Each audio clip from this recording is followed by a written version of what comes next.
É sempre com uma grande felicidade que a gente se encontra aqui pela Canção Nova. Seja muito bem-vindo, boa noite. Está começando o nosso Além da Notícia. Já propague este programa para outras pessoas. O tema de hoje é encantador.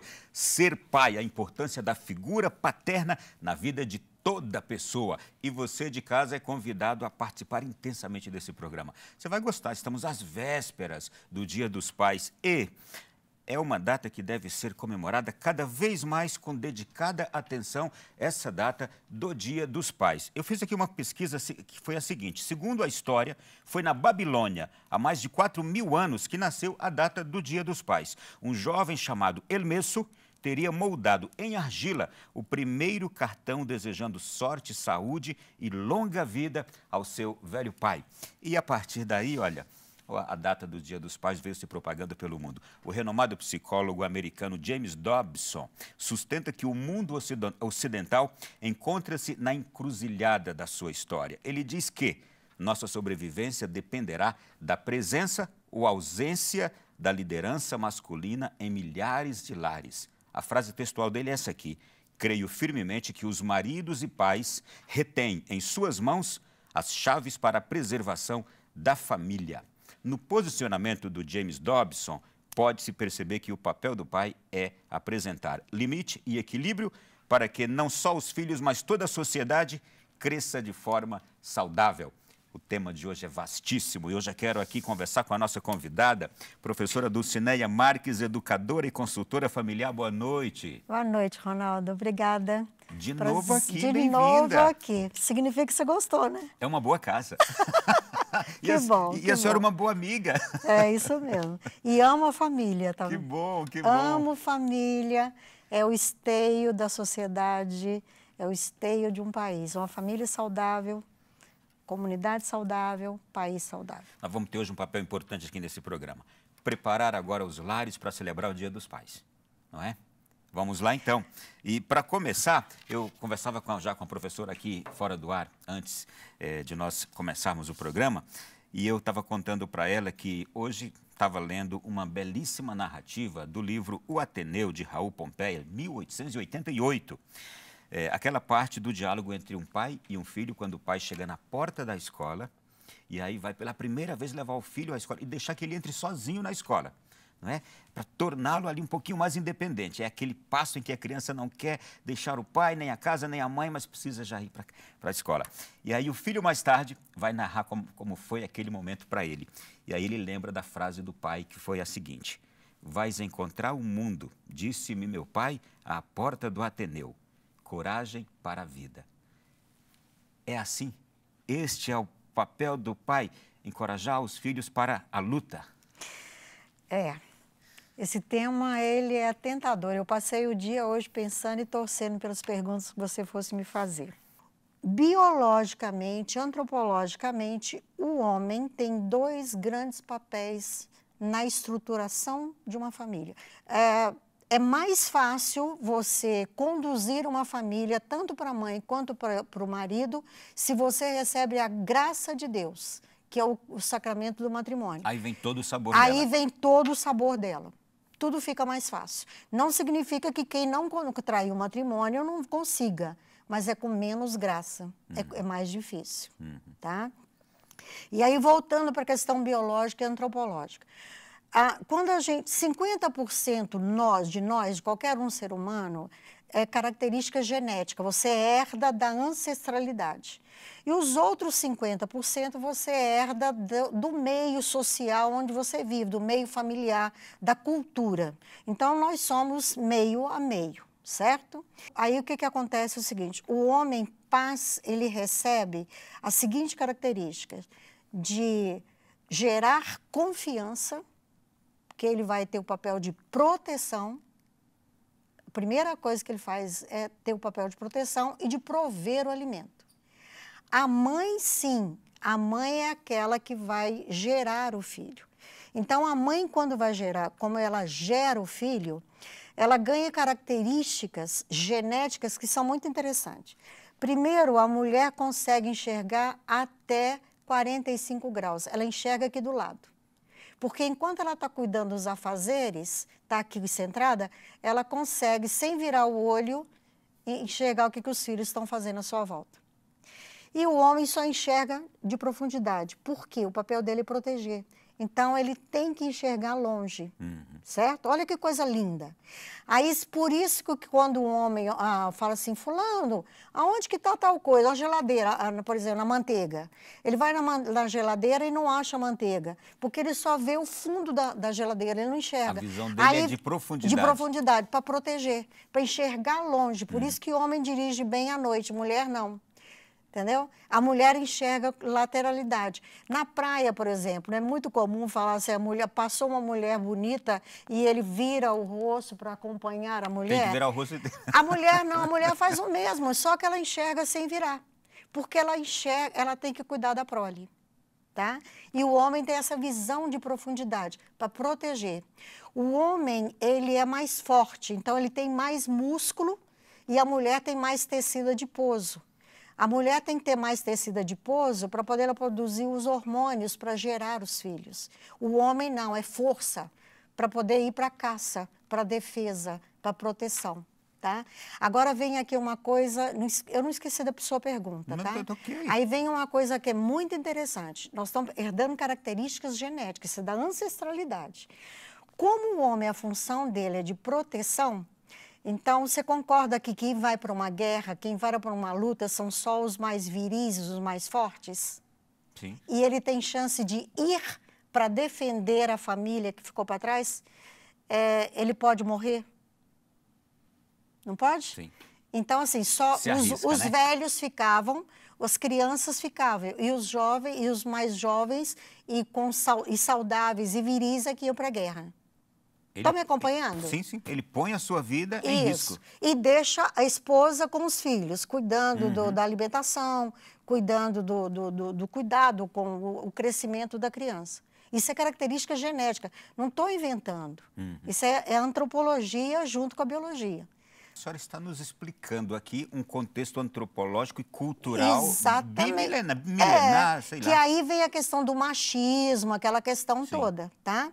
E aí o que acontece? Então, assim, o homem, ele é forte, e aí tem uma outra coisa. Ele não vai vigiar, a função dele não é de proteção? Se a função dele é de proteção, ele vai olhar longe, você concorda que o barulho, não pode existir barulho, que ele tem que ficar focado lá longe, olhando para ver o menor barulho, o perigo, para ele atacar.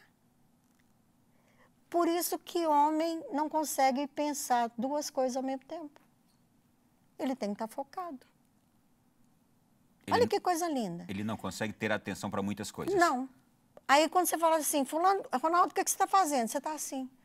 Ronaldo, o que você está fazendo? Está pensando em quê? Não, nada. É que fala que o homem está na caixinha. Ele está na caixinha por causa das características genéticas que ele herdou. E em cima disso ele não pode falar, porque ele está cuidando lá para poder vigiar se vem o inimigo. E aí, geneticamente, ele tem uma carga, metade da competência para falar. Enquanto a mulher tem 14 mil terminações nervosas para falar, o homem tem 7 mil. Naquele sentido de que a mulher fala mais que o homem.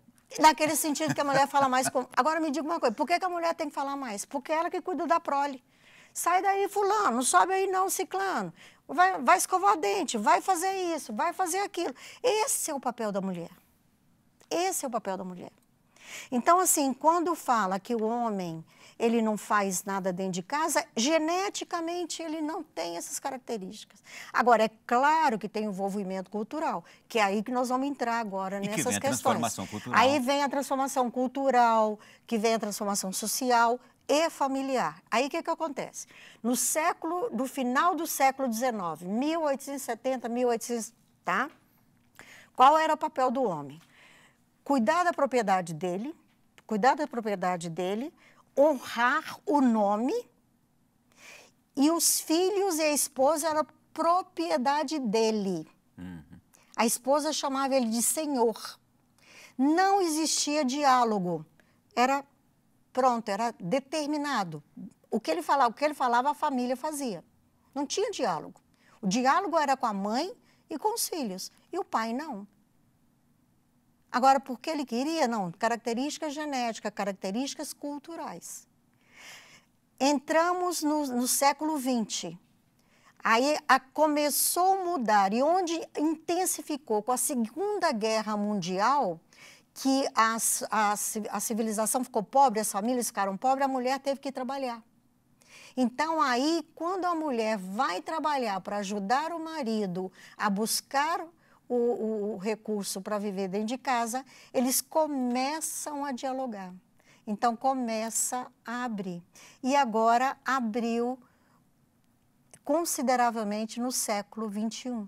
Então, é um processo, é o homem saído de uma situação, primeiro antropológica e genética, depois por uma questão social e familiar, passou pela pós-Segunda Guerra e agora nós entramos no século XXI, esse homem novo que está sendo construído. E é importante a gente destacar isso. Como todo processo, a gente não pode dizer que era bom, que era ruim. É um processo. É um processo. Natural, inclusive. É um processo. Aí, agora eu vou responder a sua pergunta. O pai leva o filho para a porta da escola e diz para ele, coragem, porque você encontrou o mundo. O que é qual hoje, século XXI, qual é a orientação que nós educadores damos para as famílias? Quando, primeira semana, o ideal que é o pai que leve o filho. O pai emocionaliza menos, o pai chora menos. E ele passa para o filho aquela segurança. Eu posso ir porque meu pai está comigo. A mãe não, a mãe fica, vai filho, tchau. Ah, meu filho, vem cá, dá um abraço, mamãe. E agarra, e abraça, apertado e não quer soltar. Isso gera uma insegurança imensa, imensa. A mãe deve buscar. A mãe deve buscar. Por quê? Porque a criança, ela esquece muito rápido. Então, tudo que aconteceu, enquanto ela está no caminho voltando para casa, ela vai contando tudo. E como a mãe tem mais terminações nervosas para falar, ela vai perguntando mais. Porque o pai ia perguntar pouco. Como é que foi a escola? Principalmente se for pai, homem e mulher, dois homens, né? O filho e o pai. Como é que foi a escola, meu filho? Boa. Pronto. O pai não pergunta mais nada. Encerrou. A mãe não. Entendeu? Então, a mãe tem essa capacidade de dialogar. Olha que coisa mais linda. Se o homem e a mulher entendessem as características de cada um deles, haveria muito menos discussão dentro de casa e eles seriam complacentes nos seus deveres. E muito mais responsabilização. E muito mais, e muito mais. E aqui, a partir de tudo que a senhora já está nos trazendo aqui, a gente percebe como cada um é importante, antropologicamente, com as suas características. Dentro do seu papel. Reynaldo, eu não sei se você vai trazer essa questão. Eu posso continuar? Sim, fique à vontade. Tá.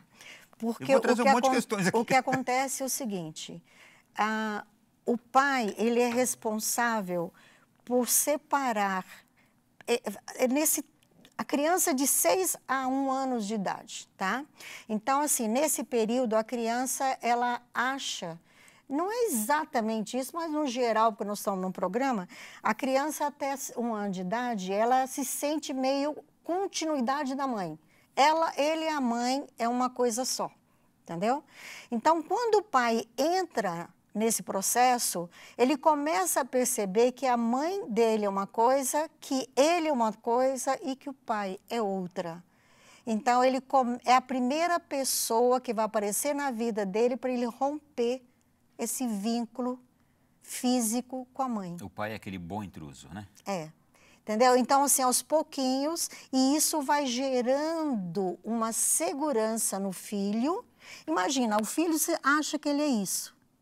Quando o pai aparece, então o pai começa a tirar a mãozinha dele e ele separa. Então, ele fica com o pai. E ele vai descobrindo que ele é alguém também. Ele vai descobrindo que ele é alguém. E esse alguém que está falando, venha... Está dizendo para ele, confie.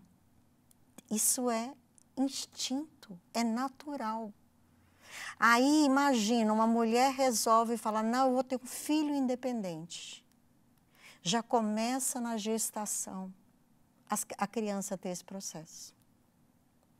porque ele não tem a figura paterna para gerar esse rompimento com a criança. Quando chega na adolescência, mais uma necessidade, que esse relato aí do livro do Ateneu é exatamente o que acontece na adolescência. É quando a criança, a menina ou o menino, encontrei o mundo, agora eu vou. Mas e se o mundo for ruim? E se o mundo, a quem eu retornarei? Se eu tiver o pai do meu lado, eu vou com segurança e vou decididamente. Exatamente. Se eu não tiver, eu vou com insegurança. Imensa. E aí é o seguinte, se eu levar para a mamãe, mamãe vai ficar preocupada, mamãe vai falar, mamãe vai perguntar, mamãe vai chorar, mamãe vai isso. Papai não, papai é central. E inconscientemente não é a mamãe que tem esse papel de dar a segurança. Não. É o pai. Nós vamos chegar também nesse ponto já no nosso programa. A introdução foi belíssima e eu até deixei para trás coisas que a gente já ia fazer no primeiro bloco. Agora já chegou o intervalo, a gente vai para ele na volta, mas tem uma riqueza aqui. 1 hora só não vai dar hoje. Até já. Nós já voltamos aqui na sequência do Além da Notícia. O tema de hoje, ser pai, a importância da figura paterna na vida de toda pessoa. E tomara, eu nem sei se vai dar tempo da gente hoje receber suas perguntas, mas manda assim mesmo, a gente vai tentar aqui abordar algumas das suas perguntas aí. E olha, a gente já fez uma introdução aqui, a professora Dulce Neves já fez uma introdução belíssima. Eu estou com uma porção de coisas para a gente abordar. Eu já quero chamar um convidado aqui, professora, também, para que ele já se faça presente no nosso tema de hoje. É o padre Rafael Solano. Ele é doutor em moral, professor da PUC Paraná e também aceitou participar do nosso programa. Vamos ouvi-lo. Padre Rafael, boa noite. Querida família Canção Nova, meu abraço e especialmente minha saudação a você, pai de família. São José de Nazaré, o pai adotivo de Jesus. E logo a festa dos pais no Brasil. Gostaria que juntos trabalhássemos desde o fundo do nosso coração 2 significados: a paternidade e a masculinidade do pai.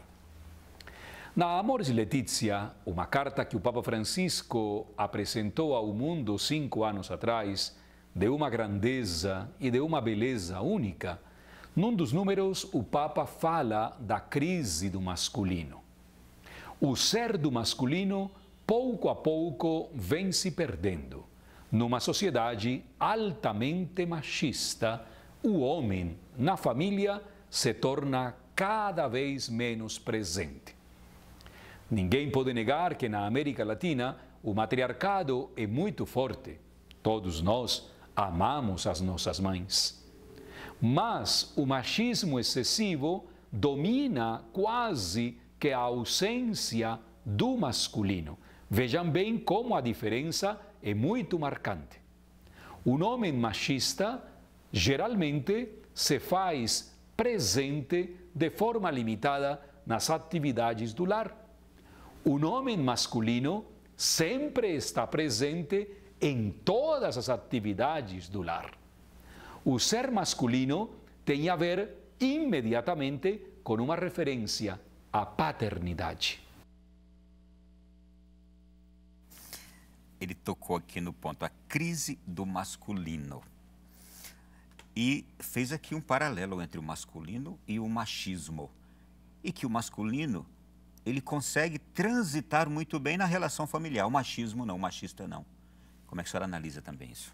É pura verdade, porque aqui na América Latina, a gente vem de uma cultura muito machista, que é aquilo que eu falei para você do século passado, do século XIX, né? E o que acelera, o que faz com que tudo isso melhore é a educação.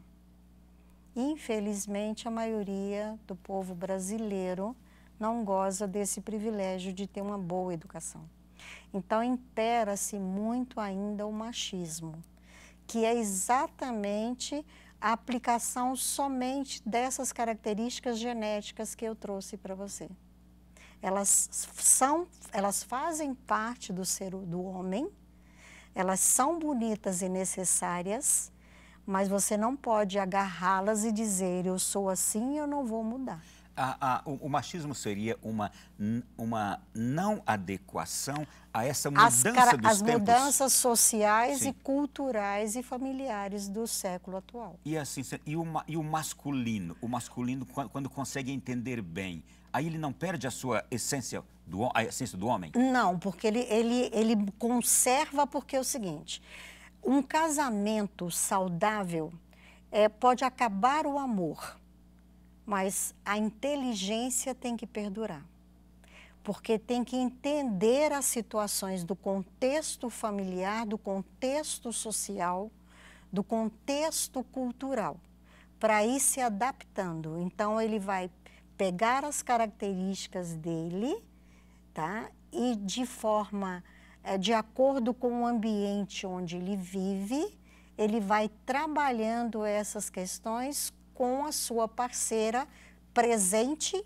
ou ausente. Porque mesmo o pai que separou da esposa hoje, que tem várias situações que levam a isso, que no passado a mulher não separava do homem porque ela não trabalhava, então, para poder garantir a sobrevivência para os filhos, ela era totalmente dependente. Exatamente, e ela suportava uma série de coisas que hoje a mulher não precisa mais porque ela é independente economicamente, então ela pode conduzir o filho. Mas nunca separar o filho do pai ou a filha do pai, porque o pai precisa fazer o papel dele de macho. Então vamos agora para a sequência do que diz o padre Rafael Solano, porque ele vai entrar justamente agora nesta carência de pai presente e o que isso pode provocar. Vamos ouvi-lo. Essa carência de pais presentes é uma carência muito forte. Não só porque muitos homens têm que trabalhar, claro, respeitando cada um a sua situação, senão também porque muitos homens se dedicam excessivamente ao trabalho.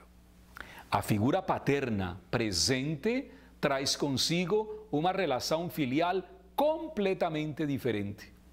Os que me conhecem sabem que eu não sou freudiano, mas eu respeito profundamente o pensamento de Freud quando dos paradigmas masculinos se trata.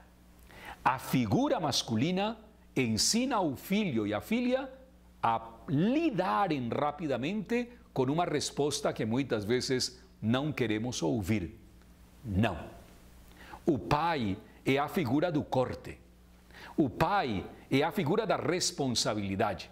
Assim como a mãe é o aconchego, o pai, às vezes, tem um pouquinho os espinhos do porco-espinho, que o filho e a filha, por alguma razão, não gostam.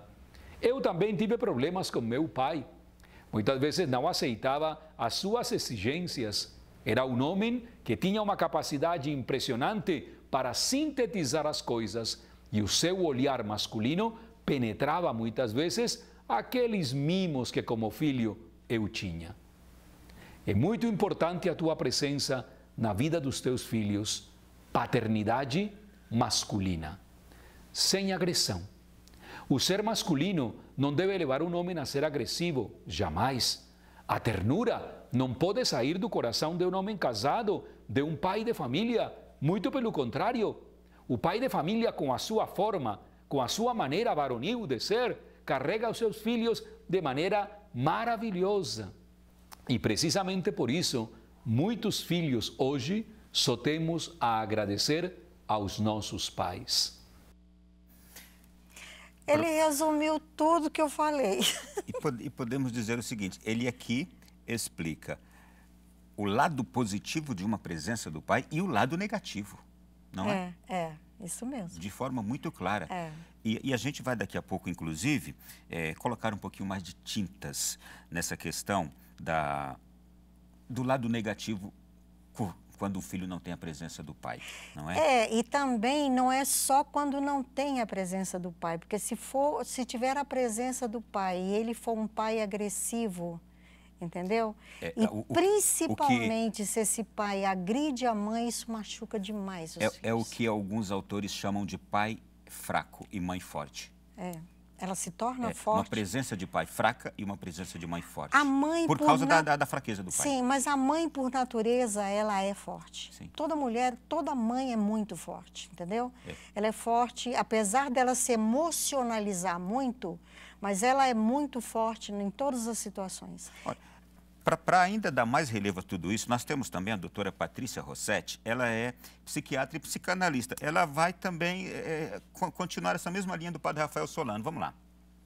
Quando a gente fala de pai, né, a gente está falando do pai biológico, da parte biológica da coisa do homem. Então, quando a gente fala da função paterna, uma falta dessa função, seja ela realizada por qualquer outra pessoa, mas, por exemplo, não tem ninguém que vai fazer essa função, você pode ter crianças, né, menos afetivas, menos objetivas, menos, como eu diria, capazes de construir as coisas dela, de conseguir as coisas dela. E muitas vezes causa depressão também, né, se sentem muito rejeitadas, né? Então, as crianças, sem essa função paterna, elas têm todas essas consequências.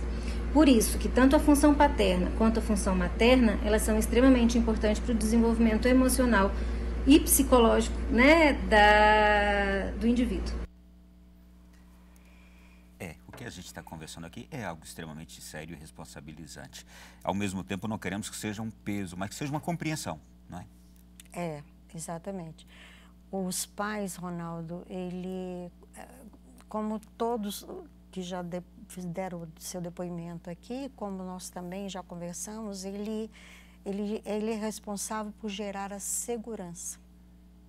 E um pai ausente fisicamente, ou um pai ausente da participação, isso transfere afetivamente e até nos afazeres, né? Até o padre Rafael falando quantas vezes meu pai dizia não, que eu não concordava e tudo, mas aquele no momento que ele não concordava com o não do pai, aquele não dizia para ele no inconsciente: estou seguro, a minha vida tem um porto seguro, qualquer coisa que acontecer, ao meu porto seguro aí, entendeu? Ainda que não concordava. Então, aí vem a doutora falando o seguinte, que a ausência do pai, ela acarreta uma série de problemas afetivos.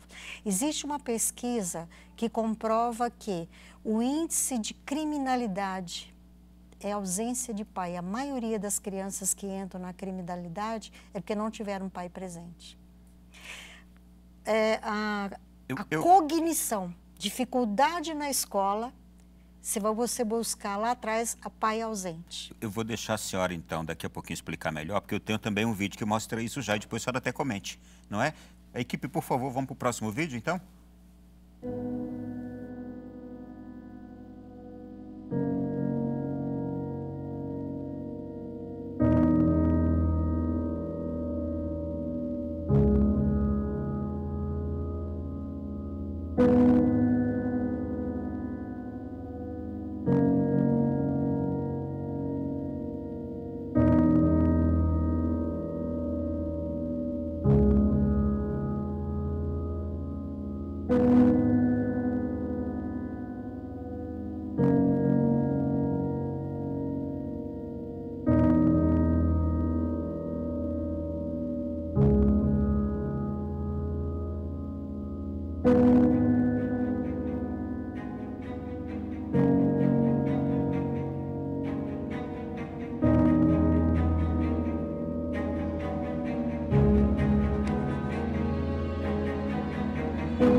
A senhora já estava enfatizando números. Exato. E como eu disse, a gente aqui não quer transmitir neste programa aqui algo pesaroso, mas nós precisamos alertar, não é isso? É isso que estamos fazendo.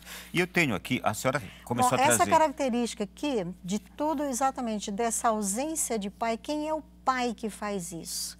Não é regra geral. Quando se fala de ser humano, não existe de regra geral. Sempre tem as exceções, tá? Em todas as situações. Sim.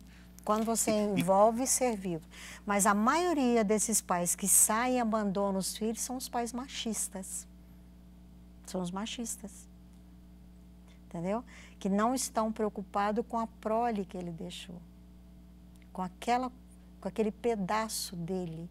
E esse pedaço dele é fundamental para determinar quem é o cidadão do futuro. E aqui a gente viu as probabilidades, não quer dizer que são todos os casos de filho ou filha que cresceu, nasceu, cresceu, viveu sem pai, que vai se incluir ali naqueles dados, porque a gente tem também a graça de Deus, tem mães que foram verdadeiras. Nossa, heroínas. Temos avós, temos tios. Sim.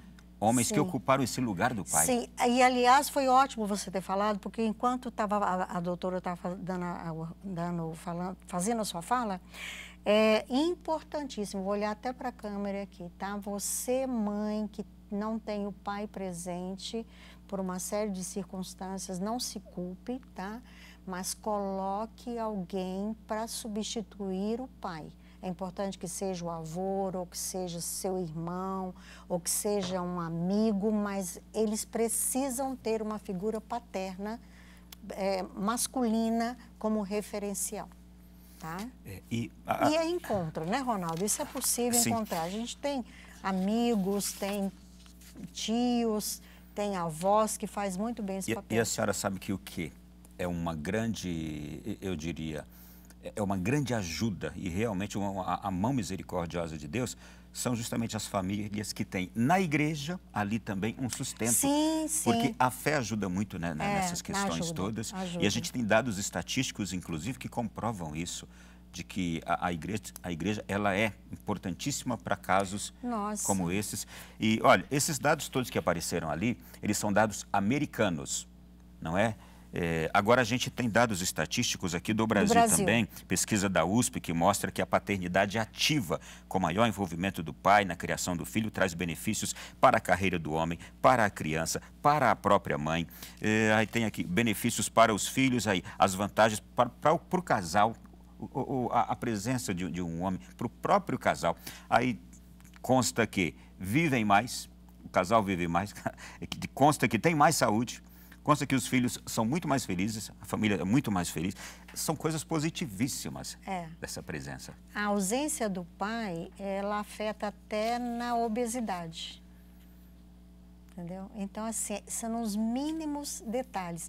Uma criança pode fazer xixi noturno na cama por ausência de pai. Uhum.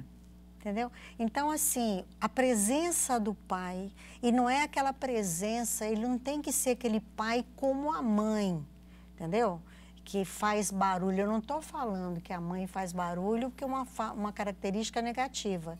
Que é aquele aconchego que o Padre Rafael falou, que a mãe é aquela que dá o aconchego, entendeu? Que fala, pode, não pode, faz isso, faz aquilo, mas ao mesmo tempo, se a criança chorar, ela já vai lá e afaga aquela coisa toda. E o pai está lá calado, e aí a mãe fala, e aí ele fala assim, não. Pronto, acabou. A criança entende que a mãe é aquela coisa emocionalizada e tem que ser, entendeu? Que se iguala um pouco com aquela vida, com aquele brilho, com aquela alegria do viver, entendeu? Eu posso retratar... E aí vem o homem e ele é cartesiano, certo, errado, pode, não pode. Segurança para a mãe, segurança para o filho, segurança para a família. Eu tenho aqui duas coisas para falar. Eu conheço um caso, exatamente disso que a senhora está nos trazendo aqui, de uma criança com distúrbios psicológicos desde muito cedo, até agora a juventude, por causa da ausência do pai. Do pai. Porque nunca teve o pai presente. E eu me lembro sempre daquele episódio da Revolução, pós-Revolução Francesa, na Revolução Francesa, inclusive, um dos últimos episódios dela, quando aquele último guilhotinado na Revolução Francesa, ele pediu para fazer um discurso final, ali, antes dele ser guilhotinado. E no discurso final dele, ele disse, eu quero aqui detalhar que eu perdoo o juiz que me condenou, perdoo os soldados que me prenderam e perdoo o carrasco que vai cortar agora o meu pescoço. Mas dentre vocês todos aqui, e ele estava em praça pública, tem duas pessoas que eu não perdoo. E aí ele disse, eu não perdoo o meu pai e a minha mãe, porque não me deram limites. Na verdade, esse limite era para o pai. Era para o pai. Para o pai. Você definiu bem, exatamente. O pai. E o pai faz isso com uma palavra. Por isso que ele tem metade da capacidade de falar que é a mãe. Ele precisa. É com um olhar. O pai olha para o filho e ele já entendeu. Isso gera uma segurança de alma, sabe? Ele sai batendo porta, ele sai reclamando, mas a alma dele está dizendo, você tem um porto seguro. Continue. Muito bem, gente. Olha, segundo bloco já se foi. Eu queria, hoje era 3 horas de programa para a gente continuar falando aqui. Intervalo, voltamos já já. Nossa, pai, esse lugar é lindo. Não é muito caro? Hoje é uma noite especial. Eu acho que você merece. O que tem de tão especial? Jade te trouxe aqui porque quero te dizer como estou grato por Deus ter me dado você. Eu vejo minha filha se tornando uma linda jovem. E eu consigo entender como qualquer jovem ficaria atraído por você. Mas também quero que você saiba que, como seu pai, eu quero o que existe de melhor, melhor mesmo para você. Um dia vou te dar para outro homem. Eu quero que esse homem ame a Deus mais do que qualquer coisa. Porque se ele amar, então ele amará você. E eu sei como jovens pensam. Eles querem ganhar seu coração, mas não sabem como valorizá-lo. Então quero fazer um acordo com você. Tá bom. Jade, se confiar em mim de coração e permitir que eu aprove qualquer jovem que quiser ter mais do que amizade com você, eu prometo cuidar de você e te dar toda a minha bênção quando Deus nos mostrar o rapaz certo. Tá bom. Eu permito. Professora, é demais a gente sonhar com esse relacionamento pai e filho assim? Não. É possível, super possível. Super possível. Isso vale para um acordo desse futuro que o pai está preocupado, né? Porque as meninas, elas precisam se projetar no meio das outras e elas acabam cedendo aos contextos sociais, principalmente, né?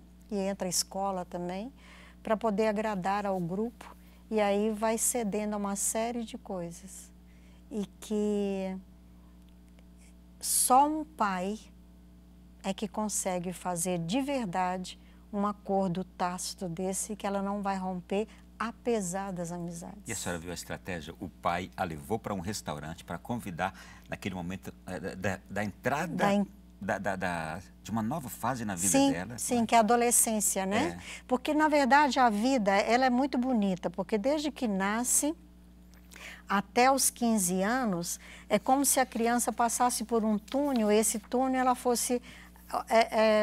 os guardiões dela fossem pai e mãe, entendeu? Vamos considerar um normal, né? Nós já falamos aqui das situações em que não tem pai e tal, mas vamos considerar um túnel, e aí aos 15 anos, lá no Israel, aos 12 anos para o homem, né? Mas aqui no Brasil, aos 15 anos ele emancipa. É como se ele chegasse na porta do túnel e aí olhasse tudo claro e falasse, esse mundo é meu, agora eu vou explorá-lo. Entendeu? E aí você deixa, mas é importante saber que pai e mãe estão ali olhando ela explorar o mundo. Mas o esteio é o homem.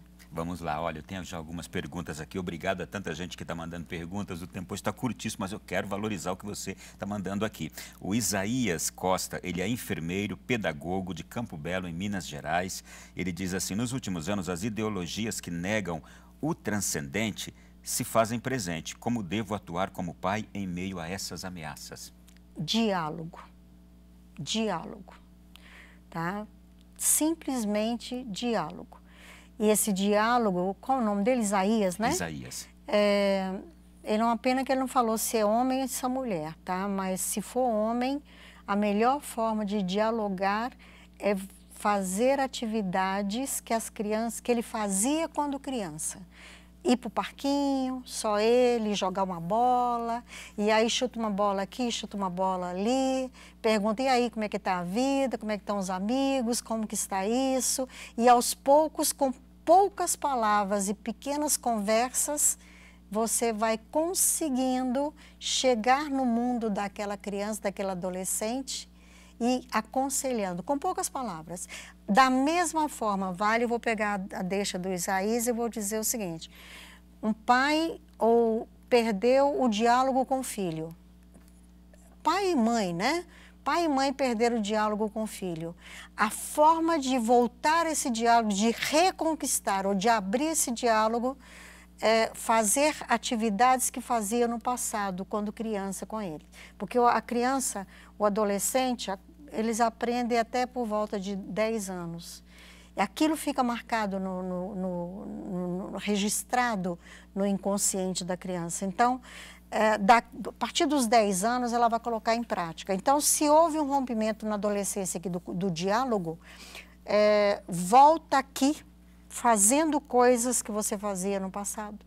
Eu vou fazer o seguinte, a equipe, vou desafiar vocês. Preparem o último VT de todos. Nós vamos trazê-lo agora, o último VT, e a senhora depois vai poder comentar. É justamente o que a senhora está falando. Então, prepara o último VT, quando estiver pronto, me passem aí, por favor, ok? Eu sou Karina, de Casa Grande, Minas Gerais, mãe de 3 filhos, e estou adorando a abordagem do programa sobre as configurações biológicas e afetivas do homem pai. Parabéns. Obrigada. Aí, professora. Obrigada, Karina. Quem mais está aqui? Olha, uma porção de gente mandando mensagem, parabenizando pelo programa, muita gente. Gostaria de perguntar para a professora Dulcineia, nos casos de filhos de pais separados, na ausência da figura paterna, como proceder na educação, na fase da adolescência, dessa ausência do pai? Ai, quem perguntou?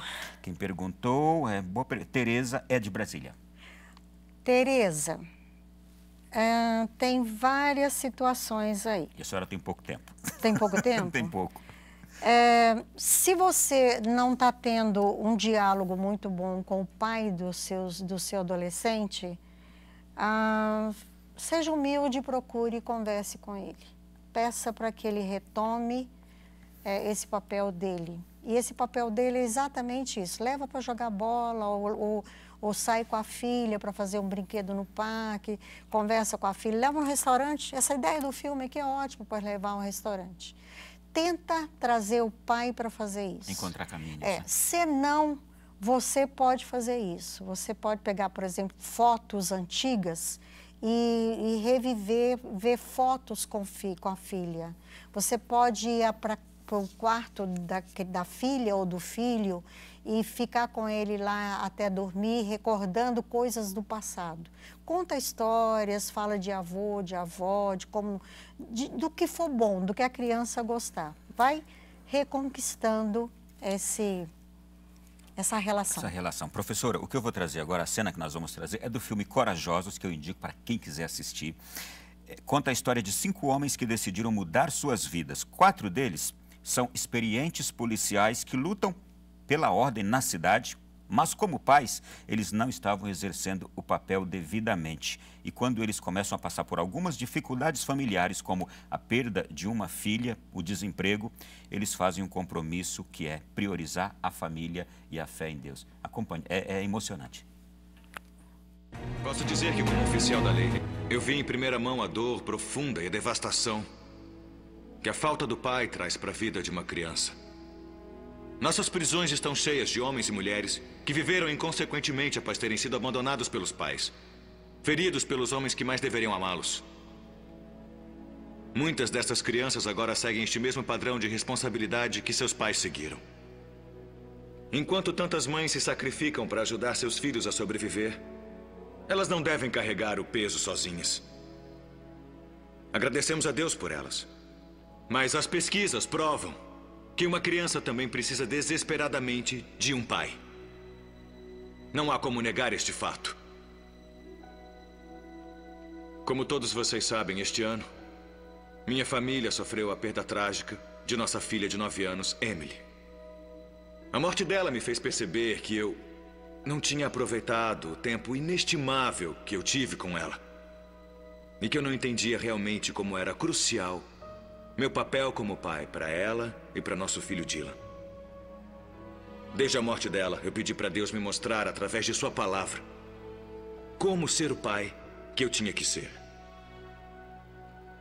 Agora eu acredito que Deus deseja que todos os pais se levantem corajosamente e façam o que for necessário para se envolverem na vida de seus filhos. E mais do que apenas estar lá e os sustentar, tem que andar com eles através de suas vidas jovens e ser uma representação visual do personagem de Deus, nosso Pai do céu. Um pai deve amar seus filhos e procurar ganhar seus corações. Ele deve protegê-los, discipliná-los e ensiná-los sobre Deus. Tem que ser o exemplo de como andar com integridade e tratar os outros com respeito. E deve convocar seus filhos para serem homens e mulheres responsáveis, para que vivam suas vidas pelo que é importante na eternidade. Alguns homens vão ouvir isso e zombar. Ou ignorar. Mas eu digo a vocês que, como pai, você é responsável perante Deus pela posição de influência que Ele deu a você. Você não pode dormir na direção só para acordar um dia e perceber que seu trabalho e seus hobbies não têm nenhum valor eterno. Mas as almas dos seus filhos têm. Alguns homens vão ouvir e concordar com isso, mas não vão colocar em prática. Em vez disso, vão viver para si próprios e perder a oportunidade de deixar um legado divino para a próxima geração.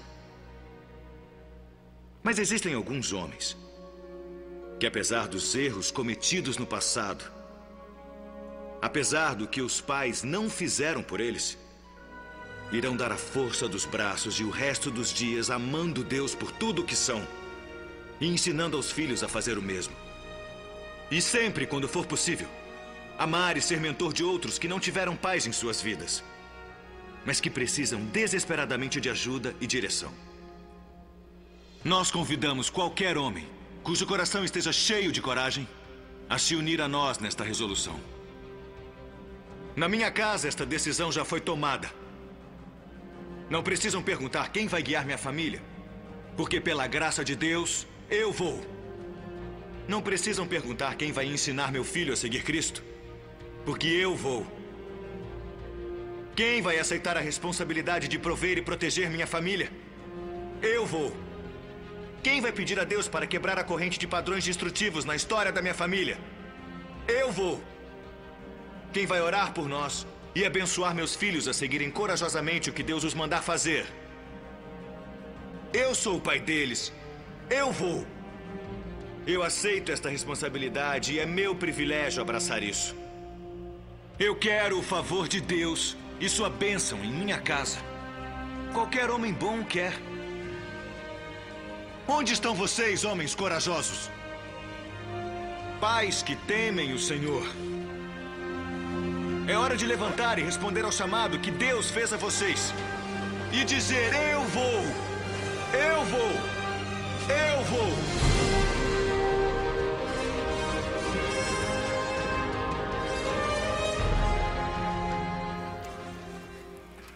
Ai, tem tanta coisa que eu queria falar aí, mas o filme passou, eu não vou conseguir lembrar de todas, E a não. gente não tem tempo. Pois é, tá acabando? Acabando. E este filme, as pessoas vão encontrar no YouTube, podem assistir. Assistam em família este filme, é encantador. Mas a senhora tem 30 segundos. 30 segundos? Sim. Tá, então eu vou fechar com o seguinte, para vocês pais. Normalmente na família, a mulher reza mais, tá? O homem menos.